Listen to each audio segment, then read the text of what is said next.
Election అప్డేట్స్ను అందరికంటే ముందుగానే తెలుసుకోవాలంటే ఈరోజే ఆర్టీవీ లైవ్ యాప్ని మీ మొబైల్లో డౌన్లోడ్ చేసుకోండి. విజయవాడ తూర్పు నియోజకవర్గంలో తమ ఓటు హక్కును వినియోగించుకోవడానికి ఓటర్లు బారులు తీరిన పరిస్థితి ఉంది. మరి కాసేపట్లో ప్రస్తుతం పోలింగ్ ప్రారంభమైంది కాబట్టి ప్రస్తుతం ఓటర్స్ అంతా కూడా ఇక్కడ క్యూలో నిలబడ్డారు తమ ఓటు హక్కును వినియోగించుకోవడానికి. విజయవాడ తూర్పు నియోజకవర్గానికి సంబంధించి లయోలా కాలేజీలో ఉన్నటువంటి పోలింగ్ బూత్కి ఓటర్లు అయితే బారులు తీరినటువంటి దృశ్యాలు చూస్తున్నారు. ఉదయం 7 గంటల నుంచి పోలింగ్ ప్రారంభం కాబోతున్న నేపథ్యంలో తమ ఓటు హక్కును వినియోగించుకోవడానికి తరలివచ్చారు.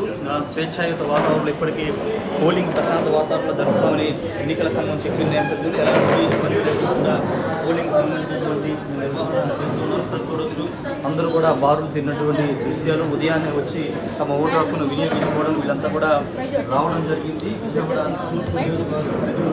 పోలింగ్ బూత్ వద్ద ఉన్నటువంటి తాజా దృశ్యాలు. ఉదయం 6:30 గంటల నుంచి వీళ్ళంతా ఓటు హక్కు వినియోగించుకోవడానికి పోలింగ్ కేంద్రాలకు అయితే తరలి రావడం జరిగింది.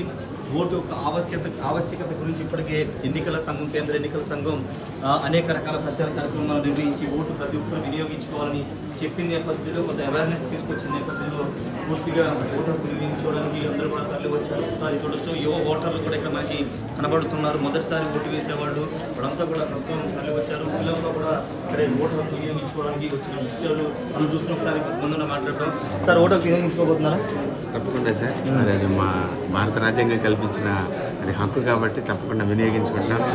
అందుకే ఎర్లీగా వచ్చేసాము. చాలా సంతోషంగా ఉంది. మరి ఎలక్షన్స్లో మంచి ప్రభుత్వం రావాలని మేము కూడా కోరుకుంటూ ఉన్నాం. సార్ ఎన్నోసారి ఓటు వేస్తున్నది? ఇప్పటికి 5సారి. 5సారి ఓటు వేసి చాలా ప్రశాంతంగా జరుగుతుంది. ఏర్పాట్లన్నీ బాగున్నాయి. చాలా హ్యాపీగా ఉందండి. కొత్తగా ఓటు వేసే వాళ్ళకి మీరేం మెసేజ్ ఇస్తారు సార్? కొత్తగా వేసే వాళ్ళకు అంటే భవిష్యత్తు గురించి ఆలోచించాలి. మన పరిపాలకులు ఎలా పరిపాలన చేస్తున్నారో ఆలోచించాలి. ఈరోజు ఎంతో మరి మాధ్యమాలు ఎంతో అందుబాటులో ఉన్న ఈ పరిస్థితుల్లో ఎవరో ఏదో చెప్పారు, మరి కులాలు మతాలు చూసుకోకుండా చదువుకున్న పిల్లలు కాబట్టి చక్కని అవగాహన కలిగి వాళ్ళ ఫ్యూచర్ గురించి ఆలోచించి వాళ్ళు ఓటు వేయాలని నేను అనుకుంటున్నానండి.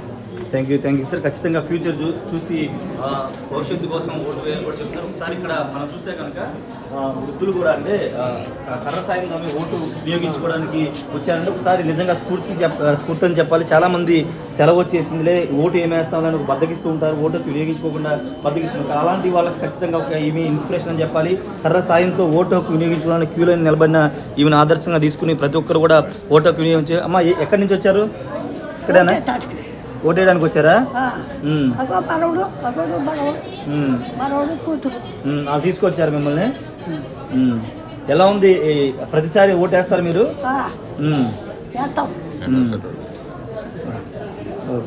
ఓకే అమ్మా, ఓకే. ఖచ్చితంగా ఓటు వేస్తానని చెప్తున్నారు. నిజంగా ఇంకొక ముందుకు వెళ్తే కనుక మనం చిన్నపిల్లలను తీసుకుని మరి వాళ్ళు క్యూలో నిలబడ్డ మహిళా ఓటర్లంతా కూడా చూడొచ్చు. వీళ్ళంతా కూడా పిల్లలను తీసుకుని మరి వచ్చి ఓటు వినియోగించుకోవడం నిజంగా అంటే సీనియర్ సిటిజన్స్ వాళ్ళంతా కూడా ఓటు వేయడానికి తరలి వస్తున్న పరిస్థితి ఉంది. ఓటు యొక్క ఆవశ్యకత గురించి చాలామంది తెలుసు. వాళ్ళందరూ కూడా ఓటు వినియోగించుకోవడానికి ఇక్కడ వస్తున్న పరిస్థితి అయితే ఉంది. ఏదైనప్పటికీ ఒక స్వేచ్ఛాయుత వాతావరణం ఎలాంటి ఇబ్బంది లేకుండా పోలింగ్ అనేది కొనసాగుతుంది. సాయంత్రం 6 గంటల వరకు పోలింగ్ అయితే జరగబోతుంది. 6 గంటల వరకు ఎంతమంది క్యూ లైన్ ఉంటే అంతమంది ఓటు వేసే విధంగా ఓటుకు సంబంధించి కొంతమంది మాట్లాడటం అనుకో. మేడం ఎన్నోసారి ఓటు వేస్తున్నారు?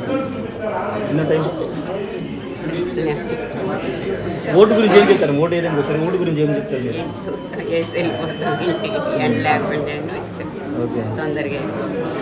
అంటే చాలామంది కొత్తగా ఓటు వచ్చిన వాళ్ళు లేకపోతే చాలామంది బద్దకిస్తూ ఉంటారు ఓటు వేయడానికి. ఏమేస్తారు? హాలిడే వచ్చింది ఎంజాయ్ చేద్దాం.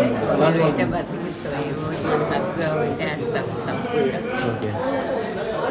ఖచ్చితంగా బద్దకించుకోకుండా ప్రతి ఒక్కరూ వచ్చి ఓటు వేయాలని చెప్తున్నారు. ప్రస్తుతానికైతే విజయవాడ తూర్పు నియోజకవర్గానికి సంబంధించి లయోలా కాలేజీలో ఓటు హక్కును వినియోగించుకోవడానికి ఓటర్స్ అయితే బారులు తీరిన పరిస్థితి ఇక్కడ ఉంది. కెమెరా పర్సన్ విజయ్తో రాజేష్, ఆర్టీవీ, విజయవాడ నుండి. నమస్తే అండి. ఇది వ్యాపారం గురించి కాదు, ఓటు గురించి. ఎన్నికల్లో ఓటు వేయడం మన హక్కు మాత్రమే కాదు, కర్తవ్యం. ఎంతో మంది మహా నేతలు శ్రమించి ప్రాణత్యాగం చేసి ఈ అవకాశాన్ని మనకిప్పించారు. అందరూ ఓటు వేద్దాం. ఎందుకంటే ఓటు హక్కు ఊరికే రాదు. నా ఓటు ఎవరికో తెలుసా? అది సీక్రెట్ అండి.